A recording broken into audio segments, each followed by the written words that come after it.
నమస్కారం అండి. అంతర్యామిలో ఈరోజు అంశం జ్ఞాన సంపద. మనకు అందించిన వారు డాక్టర్ బండి సత్యనారాయణ గారు. వినిపిస్తున్నది మీ విజయభాస్కర్. మానవ వికాస పరిణామ క్రమంలో మనిషి ఆలోచన విధానం అనేక మార్పులు చెందుతూ వచ్చింది.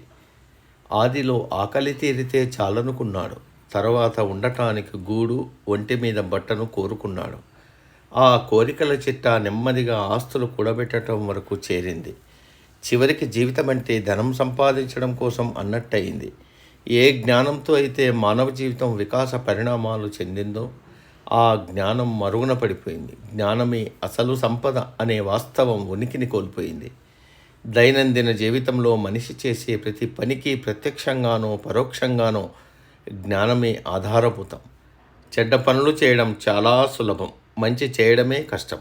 సులభమైనా సరే చెడ్డ పనులు చేయడం మంచిది కాదని తెలుసుకోవడమే జ్ఞానం.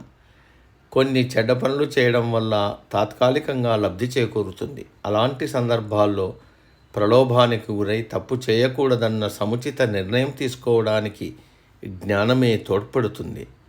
యుద్ధానికి దిగిన వారు యుద్ధ నీతి పాటించాలి, కానీ సాధారణంగా ఎవరూ పాటించరు. శివాజీ యుద్ధ నీతిని విడిచిపెట్టలేదు. స్త్రీల జోలికి పోలేదు. సామాన్య ప్రజలను ఇబ్బందులకు గురి చేయలేదు. ఇది సంస్కార రూపంలో ఉన్న శివాజీ జ్ఞాన సంపద. నిజమైన జ్ఞానం మనిషిని ఎప్పుడూ ఉన్నత శిఖరాల దిశగా నడిపిస్తుంది. జ్ఞానం ఎప్పుడూ యథార్థ స్థితికి దగ్గరగా ఉంటుంది. ఉన్నది ఉన్నట్టు, లేనిది లేనట్టు తెలుసుకోవడానికి దారిదీపంలా ఉపయోగపడుతుంది. మంచి చెడ్డల విచక్షణ చేసుకోవడానికి జ్ఞానమే ప్రథమ సోపానం. వివేకానందుడు తాను చెప్పిన బోధనలను కేవలం వినడమే కాకుండా ఆచరించమని కోరాడు. ఆయన వేదాంతం భౌతిక దృష్టితో కూడి ఉంటుంది. విశ్వ మానవ ప్రేమ వంటి విషయాలు మాట్లాడడం కన్నా వాటిని ఆచరణలో చూపమన్నాడు వివేకానందుడు. వట్టి మాటలతో మానవాళికి మేలు జరగదు. ఆచరణతోనే 100% ప్రయోజనం కలుగుతుంది. జ్ఞాన సముపార్జన ద్వారానే వివేకానందుడు ఈ సందేశం ఇవ్వగలిగాడు. మానవ జీవితానికి అనేక కోణాలు, అందులో కొన్ని మంచివి, మరికొన్ని చెడ్డవి.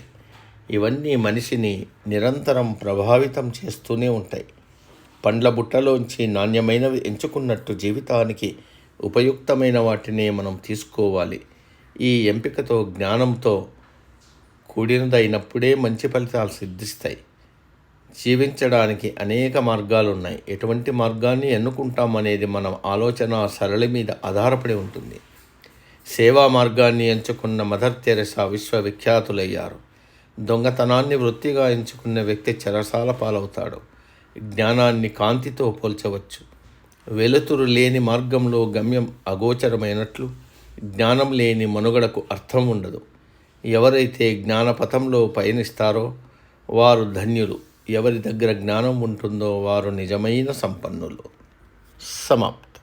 సర్వే జన సుఖినో భవంతు. అందరూ బాగుండాలి, అందులో మనం ఉండాలి.